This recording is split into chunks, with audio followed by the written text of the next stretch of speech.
Mari kita lanjutkan cerita sebelumnya. Judul cerita, Pernikahan Dadakan dengan CEO. Bab 421.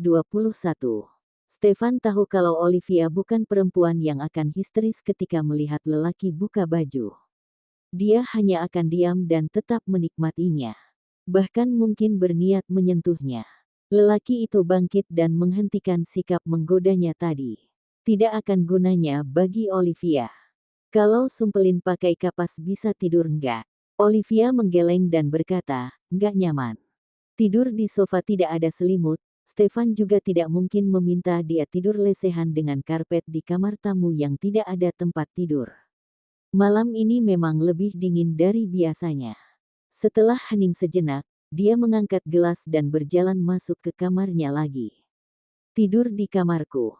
Ucapan itu membuat Olivia tercenung. Ternyata ada gunanya juga dia marah.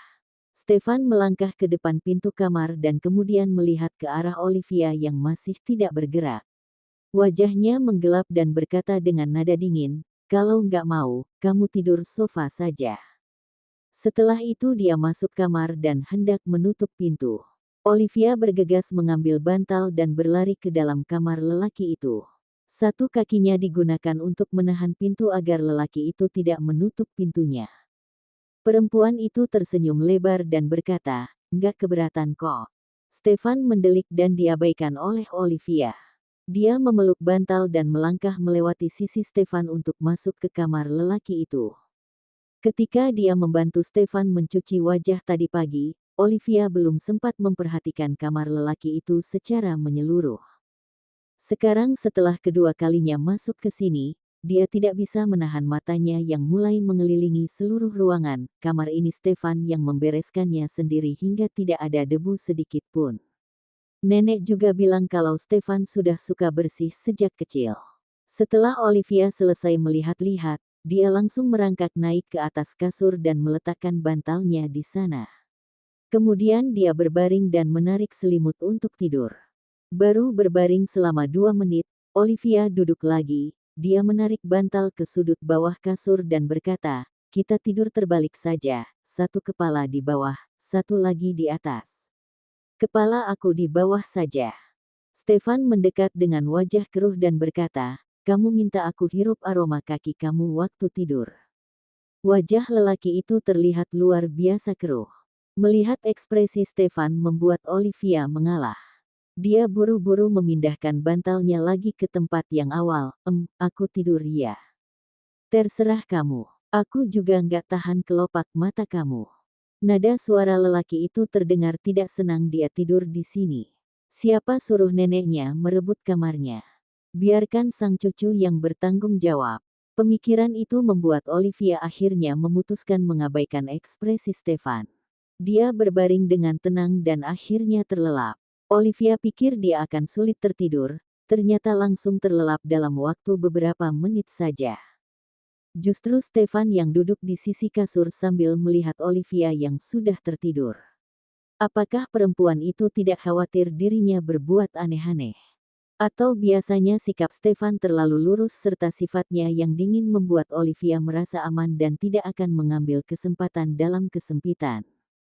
Stefan juga mengakui dirinya tidak hidung belang dan tidak mudah untuk muncul niat aneh pada seorang perempuan. Akan tetapi itu hanya berlaku di perempuan lainnya saja. Bab 422. Lelaki itu menghela napas berat dan akhirnya tidur di samping Olivia. Dia mau memiliki perempuan itu tetapi harus Olivia yang dengan sukarela dan dalam keadaan sadar. Olivia tetap tidur dengan lelap meski pindah tempat tidur. Sedangkan Stefan berbeda dari perempuan itu, dia tidak pernah berbagi tempat tidur dengan orang lain apalagi perempuan cantik yang berstatus istrinya. Dia sungguh tidak terbiasa. Setelah tertidur, Olivia malah mendekat ke sisinya dan menjadikan Stefan sebagai penghangat. Stefan yang terpancing akhirnya mengulurkan tangan hendak membuka kancing baju Olivia, baru satu kancing saja lelaki itu sudah menyerah. Melihat Olivia yang tidur dengan lelap membuat Stefan mendekatkan wajahnya dan mengecup bibir perempuan itu. Hingga akhirnya dia memasukkan tubuh Olivia dalam pelukannya dan terus berdoa dalam hati untuk tidak melakukan aneh-aneh. Stefan yang sudah mulai ngantuk berat akhirnya jatuh tertidur dengan Olivia yang ada dalam peluknya. Keduanya tidak tahu kalau saat ini di depan kamar mereka ada yang tengah menempelkan tubuhnya pada pintu dan mencoba mendengar pergerakan di dalam kamar. Tentu saja orang itu adalah neneknya. "Gimana?" tanya Bilesti dengan suara berbisik. Meski begitu, Sarah tetap terlonjak kaget. Bilesti tidak menyangka respons Sarah akan begitu berlebihan, juga ikut terkejut hingga mundur beberapa langkah. Sarah melihat Bilesti sambil menepuk dadanya dan berbisik, "Lesti, kenapa kamu melangkah tanpa suara? Buat jantungan saja. Saya pikir Nyonya melihatku." Sarah mendengarkan suara di balik kamar sang cucu dengan fokus hingga tidak sadar dengan kehadiran Bilesti. "Ayo, nggak kedengaran apa-apa. Kamar Stefan pakai peredam suara jadi nggak akan kedengaran," kata Sarah sambil menarik Lesti pergi. "Jangan-jangan mereka memang nggak terjadi apapun. Makanya nggak kedengaran." Sarah terdiam dan dengan kecewa berkata, "Sandiwara saya sia-sia saja. Malam ini kesempatan emas, tapi dilewatkan begitu saja sama anak bandel itu. Kenapa saya bisa ada cucu yang begitu polos?" Saat hari sudah terang, hal pertama yang dilakukan Olivia nanti pasti langsung berangkat membeli kasur. Akan sulit sekali mencari kesempatan buat Olivia tidur di kamar Stefan. Nyonya jangan panik dan buru-buru. Mereka berdua akan melakukannya seiring berjalannya waktu." "Saya panik. Panik nggak akan ada gunanya, Nyonya." "Lesti, benar juga yang kamu katakan," kata Sarah sambil kembali ke kamarnya dengan ekspresi sedih. Bilesti melihat ke arah kamar Stefan sambil berpikir setidaknya Stefan sudah membiarkan Olivia masuk ke kamarnya. Ini merupakan sebuah kemajuan. Semuanya dimulai dari langkah kecil, tidak ada yang langsung terbang bukan. Dia merasa neneknya Stefan terlalu buru-buru. Stefan merupakan orang yang sulit akrab sehingga tidak akan ada gunanya juga kalau buru-buru. Bilesti kembali ke kamarnya dan lanjut tidur. Malam ini dia bermimpi Stefan dan Olivia melahirkan bayi perempuan gemuk yang membuat Sarah bahagia. Hadiahnya 10 triliun fang membuat Olivia terkejut. Bab 423. Setelah hujan semalaman, akhirnya awan hujan pun berlalu dan langit kembali menjadi terang. Olivia bangun di jam yang biasanya. Begitu perempuan itu membuka mata, wajah Stefan yang tampan langsung masuk ke dalam penglihatannya. Olivia tertegun sejenak, dirinya teringat kembali tentang kejadian semalam. Perempuan itu buru-buru duduk dan hendak pergi diam-diam. Perempuan itu berpikir sejenak, lalu menoleh dan melihat Stefan yang tengah tertidur dengan pulas. Dirinya kembali teringat Stefan yang kemarin seharian mengandalkan kopi tapi sekarang bisa tidur dengan begitu pulasnya. Apalagi hari ini pria itu juga sedang mengambil cuti, jadi biarkan saja dia tidur. Olivia tidak ingin mengganggu Stefan, tapi hal yang dilakukan malah sebaliknya.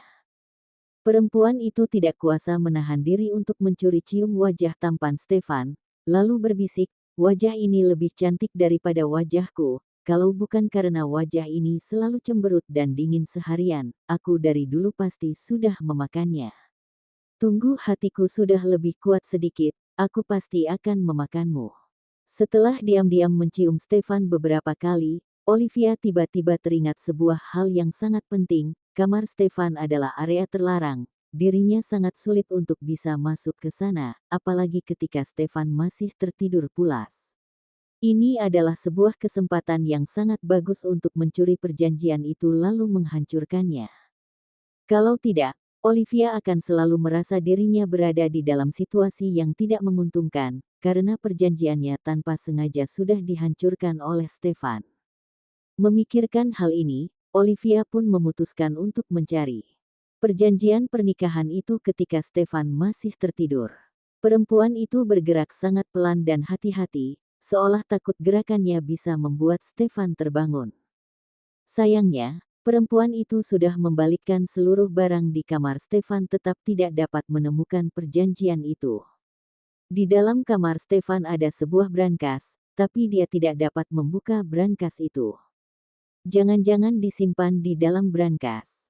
Olivia mengumpat kesal di dalam hatinya, itu hanyalah sebuah perjanjian saja, apa perlu sampai disimpan di dalam brankas. Apa yang ditebak Olivia sangatlah tepat. Pria itu menganggap perjanjian tersebut sebagai sebuah benda yang sangat berharga. Setelah tahu bahwa usahanya tidak berhasil, perempuan itu langsung mengambil bantalnya sendiri dan diam-diam keluar dari kamar Stefan. Berhubung hari masih pagi dan orang-orang belum bangun, Oliva kembali ke kamarnya dengan wajah polos seolah baru saja bermalam dari kamar Nenek Sarah. Saat itu Nenek Sarah sendiri sudah bangun dan meninggalkan ranjangnya yang hangat. Begitu langit terang, Olivia langsung mengganti baju, menggosok gigi dan siap-siap untuk keluar rumah. Selamat pagi Nenek. Nenek Sarah tersenyum membalas sapaan Olivia. Pagi, kamu sudah mau keluar? Iya Nek, aku mau ke pasar belanja sayur dulu. Kalau begitu aku ikut. Baik Nek, aku akan menunggu Nenek di sini. Nenek Sarah langsung bangkit dengan sangat cepat. 10 menit kemudian, tidak hanya Nenek Sarah yang datang, tapi Mbak Lesti juga ikut bersamanya. Mereka bertiga pun sama-sama pergi ke pasar untuk membeli sayur. Ketika turun, mereka melihat Dimas sedang menunggu di depan. Reaksi dasar Dimas adalah untuk berdiri tegap, tenang dan selalu waspada. Namun teringat statusnya saat ini yang juga sebagai supir, pria itu pun menyingkirkan sikap tersebut. Olivia tersenyum sopan ke arah Dimas. Pagi. Stefan buru-buru menjawab atasannya. Pagi, kamu mau beli sayur? Dimas hanya tertawa dan tidak menjawab Olivia lagi. Tanpa banyak bicara, Olivia langsung mengeluarkan kunci mobilnya lalu mempersilahkan Nenek Sarah dan Mbak Lesti untuk masuk ke mobilnya. Setelah itu barulah Olivia menyetir menuju pasar. Nenek Sarah pura-pura bertanya kepada Olivia, tadi kamu mengenal pria yang barusan? Apa dia tetangga? Semua tinggal di dalam area yang kecil ini, hanya saja aku kurang tahu rumahnya yang mana. Tapi dia sering muncul di daerah sana. Harusnya rumahnya masih di sekitar kita. Kemarin Stefan minum hingga mabuk di luar. Setiap kali mabuk, Stefan pasti minta tolong pria tadi untuk mengantarnya ke rumah. Saya pun jadi ikut kenal. Dimas benar-benar sangat cerdas, reaksinya cepat dan bisa mengikuti perubahan. Nenek Sarah diam-diam memutuskan untuk memberitahu kepala keamanan agar Dimas bisa mendapatkan bonus. Bab 424. Ketika bangun, Stefan langsung menyadari bahwa Olivia sudah tidak berada di dalam kamarnya lagi. Pria itu pun langsung bergumam dengan nada yang kesal, sudah meniduri aku, apa nggak bisa tunggu aku bangun dulu, baru pergi. Olivia, tuan besar, mulut boleh sembarang makan, tapi jangan sampai sembarang berbicara. Aku tidak meniduri kamu, aku hanya tidur di atas kasur kamu saja. Stefan. Begitu Stefan keluar dari kamarnya, selain anjing dan kucing peliharaannya, bayangan ketiga perempuan itu tidak ditemukan di dalam rumahnya. Tanpa perlu bertanya, Stefan langsung tahu bahwa mereka bertiga sedang pergi membeli sayur di pasar. Stefan duduk di atas kursi bulan sabit di depan balkon rumahnya. Mengingat kembali perasaan dan aroma malam tadi ketika mereka tidur bersama. Singkat kata, rasanya seperti tidak terbiasa, tapi juga sangat menanti-nantikan. Tidak lama kemudian, ketiga perempuan itu telah pulang dari pasar. Selain membeli sayur, Olivia juga membeli satu set spray. Toko perabotan rumah tangga masih belum dibuka, sehingga perempuan itu belum bisa membeli kasur baru. Nanti sebelum berangkat ke toko, perempuan itu akan mampir terlebih dahulu untuk membeli kasur. Barulah Olivia bisa berangkat ke kantor dengan tenang. Oh, hari ini dia tidak ke kantor. Stefan hari ini mengambil cuti. Dia ingin membawa Olivia dan Nenek Sarah pergi berlibur ke sebuah resor di pegunungan, sekaligus menghibur hati Nenek Sarah. Begitu mendengar suara mereka pulang dari pasar, Stefan langsung berjalan keluar dari balkon. Dirinya terpaku melihat sang istri membawa banyak kantong belanjaan yang berisi spray dan selimut, tapi tidak ada protes sedikitpun. Stefan, kamu masih di rumah. Aku kira kamu sudah berangkat kerja, ucap Nenek Sarah dengan pandangan mata kecewa. Benar-benar cucunya yang payah satu ini. Sudah menyia-nyiakan sandiwaranya yang begitu bagus, menyia-nyiakan sebuah kesempatan yang sangat langka. Nenek, hari ini aku cuti istirahat jadi nggak ke kantor. Nanti abis sarapan aku mau ke Astute Residence sebentar untuk menjemput Russell, abis itu kita pergi berlibur sebentar di resort yang terletak di pegunungan daerah barat.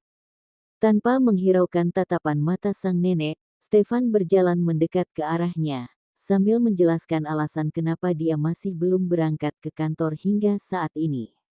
Pria itu bahkan membantu membawakan barang-barang belanjaan Olivia. Sepasang suami istri itu pun memasukkan perlengkapan tempat tidur yang baru dibeli ke dalam sebuah kamar tamu yang kosong. Begitu mendengar penjelasan Stefan, Nenek Sarah langsung bertanya, mau pergi selama berapa hari? Cuma sehari. Pergi ke sana kalau hanya bermain sehari saja sepertinya kurang menyenangkan, kita juga nggak bisa bermain dengan puas. Berhubung kamu sudah mengambil cuti hari ini dan besok sudah akhir pekan, kita sekalian saja bermain 3 hari di sana, bagaimana? Stefan langsung melihat ke arah Olivia dan bertanya dengan hangat, kakakku besok mau membicarakan perceraian dengan Roni. Kita sebagai pihak dari keluarga perempuan harus berada di lokasi, jangan sampai keluarga Pamungkas menghina kakakku. Olivia langsung menatap Stefan dengan tatapan terharu. Nenek Sarah, cucunya yang satu ini cukup pengertian juga. Setiap berbicara selalu menggunakan kata, kakakku, sangat pengertian sekali. Olivia melihat Stefan juga dengan menggunakan tatapan yang penuh dengan cinta. Bagus, bagus. Sedikit lagi, dirinya bisa memeluk cucu. Benar juga, besok kita semua harus ke sana, ikut membela Odelina. Orang kita juga banyak, untuk apa kita takut dengan keluarga Pamungkas? Stefan hanya bergumam mengiyakan dan tidak membantah Nenek Sarah satu kata juga. Ketika muda, neneknya ini sangatlah hebat. Sekarang walaupun usianya sudah cukup berumur, tetap saja tidak kalah dengan usianya ketika masih muda. Namun dalam hal perkelahian, sepertinya orang yang bisa mengalahkan neneknya ini masih belum lahir ke dunia. Nenek dari bibinya yang paling pertama dan juga adik dari bibinya juga sangat keras kepala dan sering berkelahi. Kalau sampai mereka berdua bertengkar, harus neneknya lah yang turun tangan untuk menghentikan perkelahian. Olivia, kamu harus mengingatkan kakakmu, jangan sampai keluarga Pamungkas melakukan pengalihan aset, kakakmu tahu kan penghasilan mantan suaminya ini. Kalau buku rekening nggak sesuai dengan penghasilannya, dia harus langsung mengeceknya, jangan sampai menguntungkan perempuan lain di luar sana. Semakin berusia jahe, maka akan semakin pedas. Nenek Sarah hanya berpikir lebih dewasa setingkat daripada orang-orang yang lebih muda darinya. Biasanya orang sangat suka memindahkan asetnya ke anggota keluarganya. Teman lamaku, cucunya bekerja di bank. Kalau mau, nenek bisa bantu untuk bicara ke teman nenek, minta mereka mengecek pemindahan aset atas nama keluarga Pamungkas, itu bukanlah hal yang sulit. Bab 425. Olivia ikut bergidik mendengar hal ini, begitu banyak contoh pasangan yang diam-diam memindahkan asetnya setelah bercerai. Mengingat karakter keluarga Pamungkas, Roni memindahkan asetnya sangatlah besar. Nenek, aku akan membicarakan hal ini kepada kakakku. Nenek Sarah bergumam mengiyakan, kalau perlu bantuan bilang saja ke Stefan, dia pasti akan membantu kamu untuk menyelidikinya. Nenek tenang saja, kalau nanti aku benar-benar perlu bantuan, aku pasti nggak akan segan untuk mencari bantuan Stefan. Nenek Sarah sangat puas dengan sikap Olivia yang tidak sungkan terhadap cucunya ini. Sepasang alis mata, Stefan terlihat sedikit membengkok naik. Namun, ketika Nenek Sarah melihat ke arahnya, kedua alis mata itu kembali menjadi normal. Nenek Sarah pun tak kuasa mengumpat di dalam hatinya, terus saja berpura-pura, aku ingin melihat kamu bisa berpura-pura sampai mana. Setelah selesai sarapan, mereka sekeluarga pun pergi ke Astute Residence. Olivia sudah bersama dengan keponakannya menunggu di depan gang, selama beberapa hari berturut-turut, Russell terus bersama dengan bibinya. Anak itu pun mulai terbiasa dan tidak membuat keributan lagi. Nenek, Begitu melihat Nenek Sarah juga ikut, Odelina langsung menyapa Nenek Sarah dengan sopan. Nenek Sarah tersenyum hangat dan membuat sebuah gerakan semangat kepada Odelina. Hati Odelina pelan-pelan menjadi hangat. Keluarga suami adiknya jauh lebih baik daripada keluarga suaminya sendiri. Olivia menggendong keponakannya sambil berkata kepada Odelina, "Kak, kamu tahu kan pemasukannya Roni. Kamu harus menjaga agar dia nggak memindahkan asetnya. Besok kita semua akan datang, kamu nggak usah panik. Sekalipun langit runtuh, kami akan menahannya untukmu." Odelina berkata, "Aku hanya tahu perkiraannya saja, kemungkinan tabungannya hanya tersisa beberapa.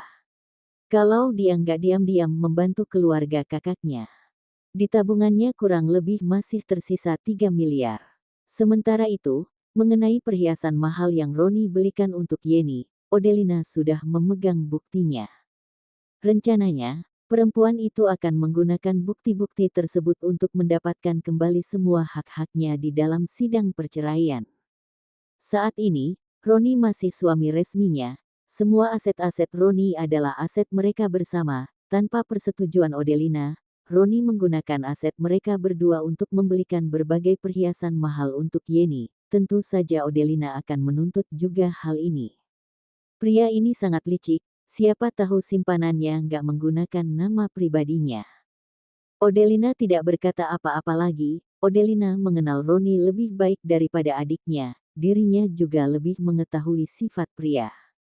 Ketika seorang pria mencintaimu, dia akan memperlakukanmu seperti harta yang sangat berharga, begitu patuh dan baik. Namun ketika seorang pria tidak mencintaimu, dia akan meninggalkanmu begitu saja seperti sampah, benar-benar kejam dan tidak berperasaan. Kak, menurutku sebaiknya kita serahkan masalah ini ke Stefan. Dia mempunyai teman yang pintar seperti seorang detektif. Kita minta tolong temannya saja untuk mengumpulkan bukti-bukti pengalihan harta milik Stefan, juga bukti bahwa Roni sudah menggunakan jabatannya untuk mendapatkan uang tambahan. Nanti setelah perceraian, kita kirim bukti tersebut ke atasan Roni. Semenjak menjadi manajer, perlakuan Roni terhadap kakaknya pelan-pelan mulai berubah.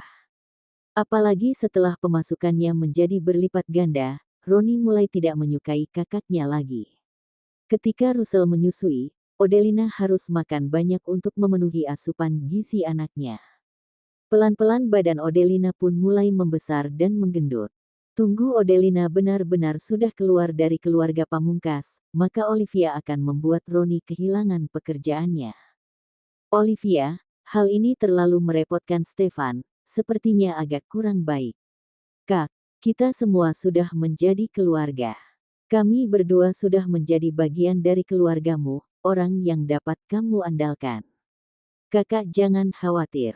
Odelina berkata dengan perasaan yang terharu, Stefan sudah membantu kita banyak hal, kamu harus memperlakukan dia dengan baik. Jangan karena melihat kakak iparmu, kamu menjadi kehilangan kepercayaan terhadap pria. Pria baik di dunia ini masih sangat banyak. Olivia, Kak, apa biasanya aku memperlakukan dia dengan sangat buruk? Kamu setiap hari terus mengatakan hal ini, seperti aku setiap hari menyiksanya saja. Stefan, sebenarnya tidak menyiksa juga, hanya tidak memberikan aku makan enak saja. Olivia, aku sudah memberi kamu makan, kamu yang tidak mau makan, salahku. Stefan, nanti malam, setelah pulang kerja kita lanjutkan lagi pembicaraan kita. Olivia, aku harus ke kantor dulu, sudah hampir telat. Bab 426. Odelina tidak sempat lagi berbicara banyak kepada adiknya. Setelah dia menyerahkan Russell ke adiknya, lalu melambaikan tangan ke arah Nenek Sarah dan adik iparnya, perempuan itu pun langsung mengendarai motornya pergi meninggalkan mereka semua. Ketika Odelina sampai di kantor, jaraknya hanya tersisa 15 menit dari waktu jam kerja. Biasanya perempuan itu akan menghabiskan waktu 20 menit untuk berlari sebanyak 5 putaran, tapi beberapa hari ini dia sudah mulai terbiasa, larinya pun semakin lebih cepat, waktu masih keburu untuk dia lari pagi. Perempuan itu langsung memarkirkan motor dan menguncinya, lalu mulai berlari pagi. Setiap hari sebelum mulai bekerja, biasanya Odelina akan berlari sebanyak 5 putaran di taman depan gedung kantornya. Semua orang yang bekerja di Lumanto Group sudah mengetahui hal ini. Awalnya mereka semua melihat Odelina seperti menonton sebuah pertunjukan yang menarik. Namun tidak sampai 2 hari, ada beberapa orang yang juga ikut bergabung lari pagi.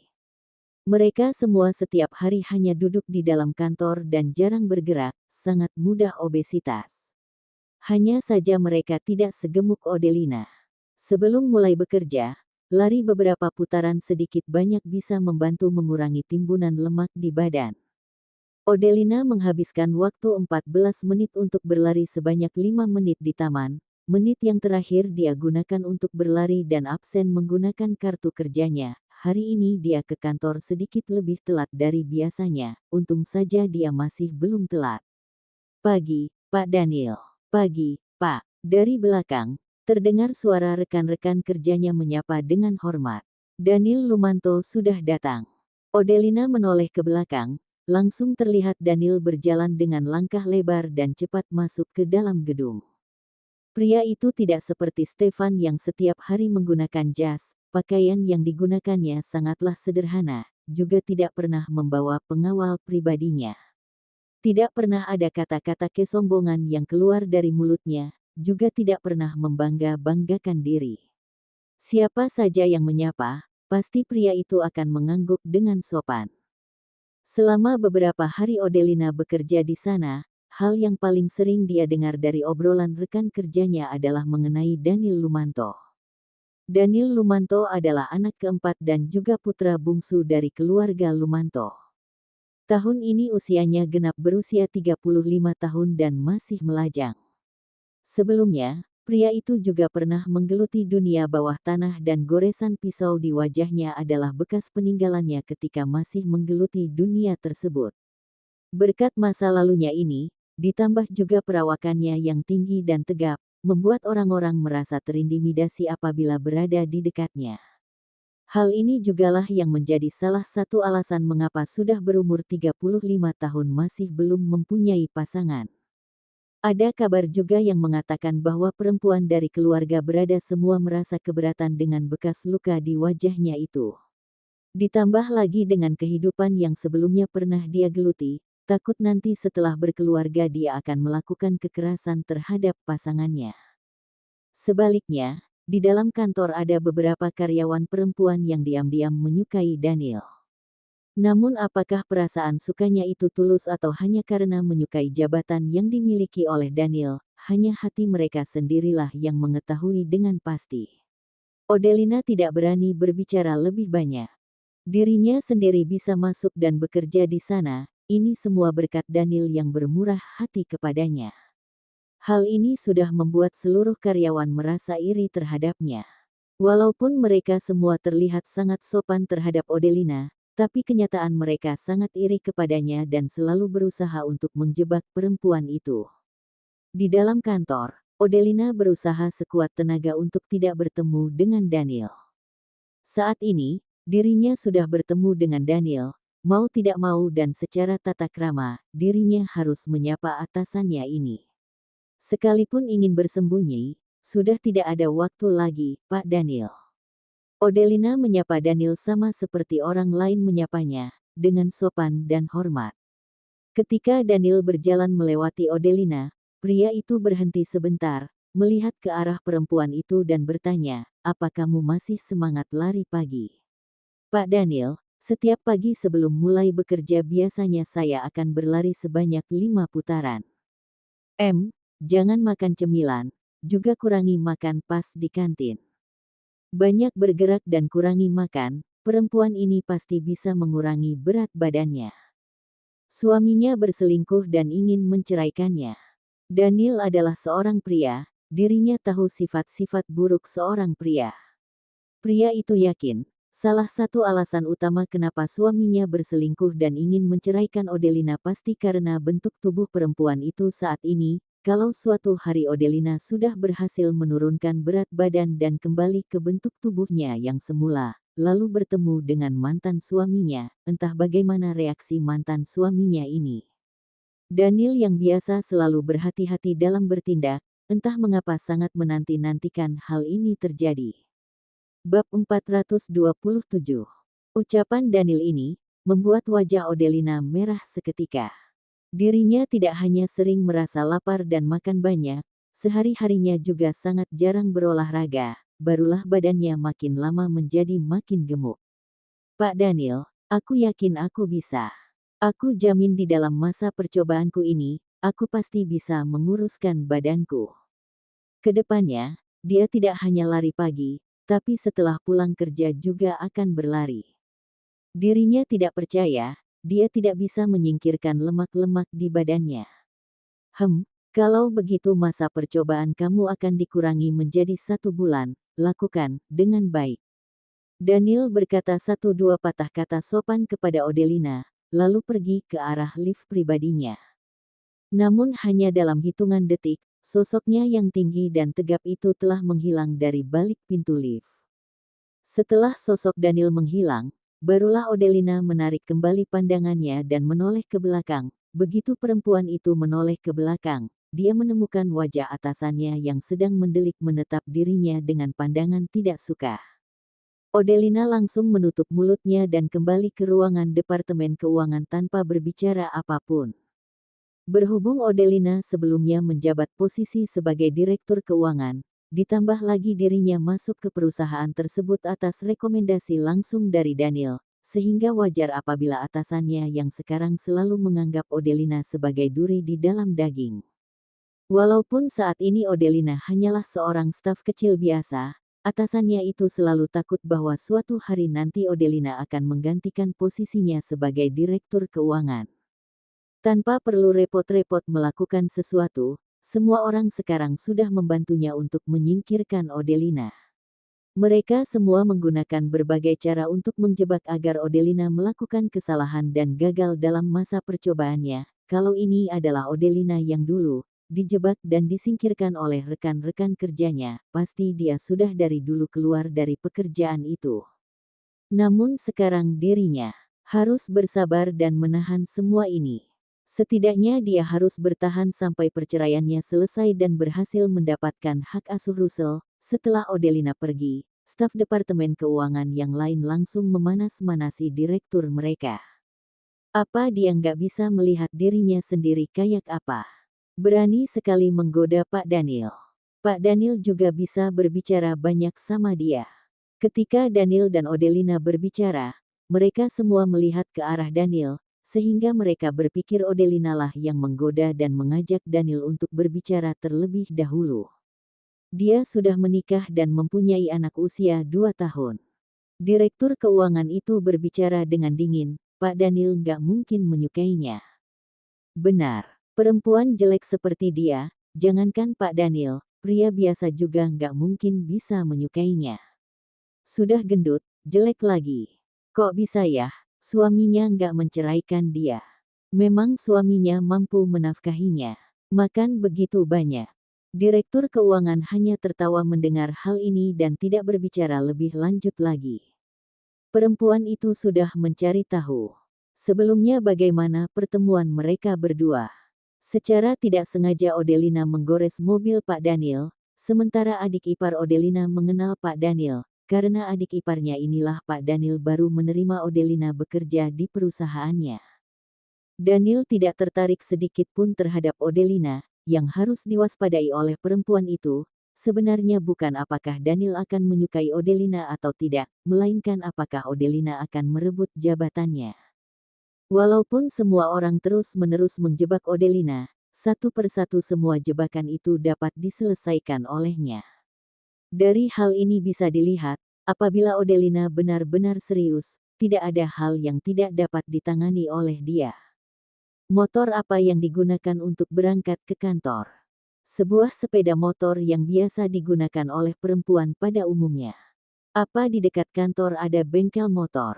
Kayaknya sih nggak ada. Harus jalan sangat-sangat jauh, baru ada satu bengkel sepeda motor.